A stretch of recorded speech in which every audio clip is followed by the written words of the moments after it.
लगभग 10 मिनट आपको बताऊंगा कि चेतना की क्या स्टोरी है और कैसे ये शुरू हुई, और अब जब इतना लंबा सफ़र बीत गया तो कैसे करेंगे।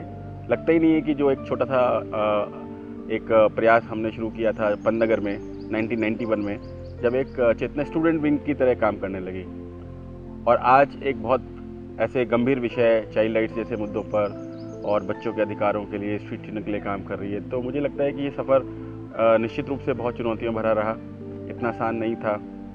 आज के ज़माने में जब आप अच्छे क्रेडिबल ऑर्गेनाइजेशंस को ढूंढ रहे होते हैं, अच्छे संस्थाओं को ढूंढ रहे होते हैं, तो आज बड़ा प्राउड होता है कि चेतना उनमें से एक है।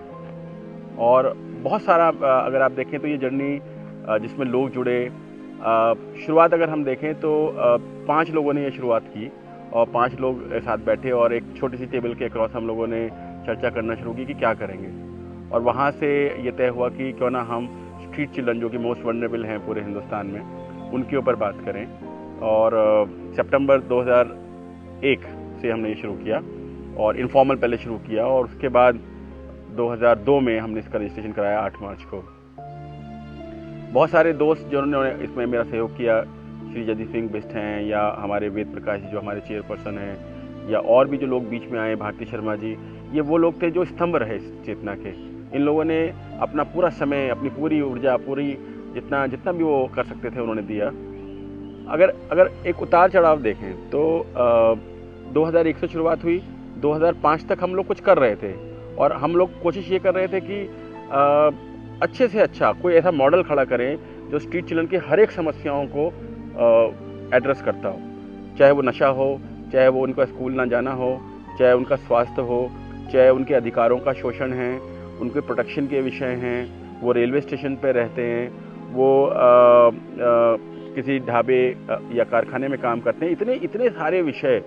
तो हमने सोचा क्यों ना हम ऐसा एक काम करें कि जो हम एक संपूर्ण एक होलिस्टिक ऑर्गेनाइजेशन के रूप में डेवलप हों, कि जो स्ट्रीट कनेक्टेड चिल्ड्रन के हर विषय पर उतनी ही सटीक और उतनी ही संपूर्ण जानकारी देती है जो उसको देनी चाहिए। टीम वर्क बहुत अच्छा है, और हमारे यहाँ मेंटरिंग के प्रोग्राम्स हैं, assistant project coordinator, team member. सबसे बड़ी अगर मैं कहूँ तो बैकबोन है हमारे फ्रंट लाइनर्स, जो एक्चुअली फील्ड में जाते हैं, बच्चों से मिलते हैं, बात करते हैं। और मैं समझता हूँ बहुत बड़ा इमोशनल होता है किसी भी बच्चे को।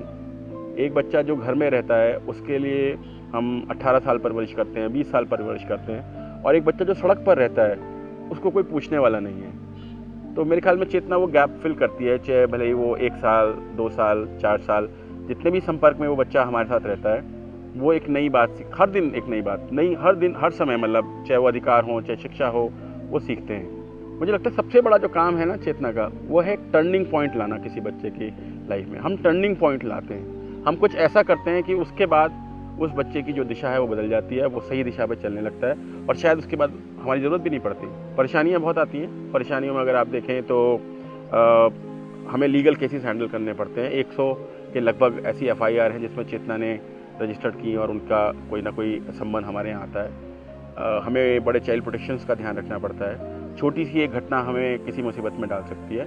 तो उन सबको करते हुए अल्टीमेट हम चाहते हैं कि बच्चों का भला हो, स्ट्रीट चिल्ड्रन का भला हो, और यही नहीं, पूरे हिंदुस्तान में नहीं, पूरे विश्व में हम वो मॉडल पेश कर सकें कि कोई भी बच्चा जो सड़क पर रहता है वो सड़क पर ना रहे, वो अपनी उन जगहों पर रहे जहाँ उसको रहना चाहिए।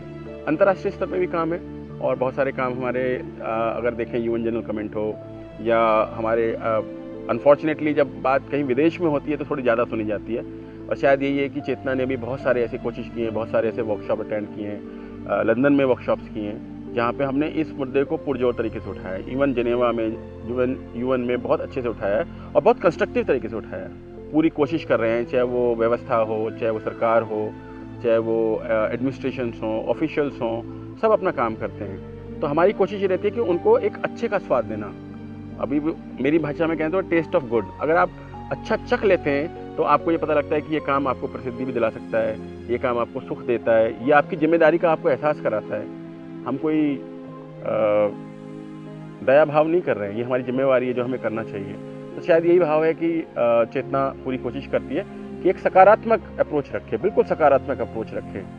सरकार निश्चित रूप से काम करती है, करना चाहिए, पर चेतना का भी ये कोशिश है कि वो उन्हें वो रास्ता दिखाए या उन्हें वो बताए कि कौन सी कमियां हैं, और उसके कुछ उत्तर भी दे। खाली आवाज़ उठाना मकसद नहीं है, कुछ करके भी दिखाएं, ये हम काम करते हैं। अगर आप मुझसे पूछें सबसे प्राउड मोमेंट कौन से हैं, तो मैं निश्चित रूप से मेरे यहाँ कहा भी जाता है कि आप बहुत बायस रहते हैं, पर बढ़ते कदम और बालकनामा 2 ऐसे प्रोडक्ट हैं जो मेरे दिल को छूते हैं। और मुझे लगता है कि चेतना की सबसे बड़ी स्ट्रेंथ ये है कि आपने एक ऐसा संगठन खड़ा कर दिया जो अपनी आवाज़ खुद उठाता है।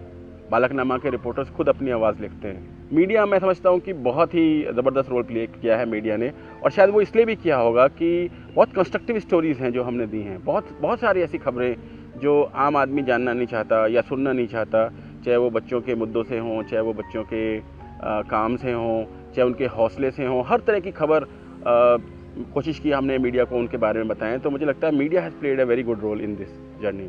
चेतना को हम सोचते हैं कि अभी हमने अपना विज़न पेपर तैयार किया है, और कोशिश ये है कि लगभग 20 जिलों में 20,000 बच्चों के साथ हमारा डायरेक्ट सेवाएं होंगी, और इसके लिए हम अपनी पूरी तैयारी कर चुके हैं। स्ट्रैटेजी पेपर हमारे पास है।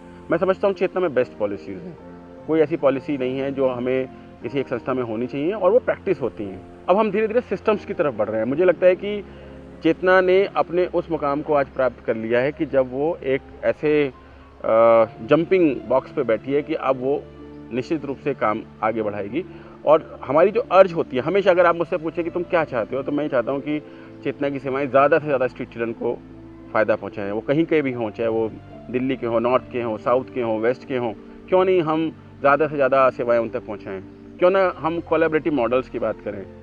आइसोलेशन में काम करना चेतना का ऑब्जेक्टिव नहीं रहा, और सबसे बड़ी बात यह कि आगे आने वाले टाइम में हम ऐसे मॉडल्स पेश करने की सोच रहे हैं जिसमें चेतना एक सकारात्मक भूमिका निभाए, एक मे बी मेंटर की भूमिका निभाए। हो सकता है कि एक कंसोर्टियम बन जाए एनजीओज़ का, और जिनके थ्रू हम काम करें।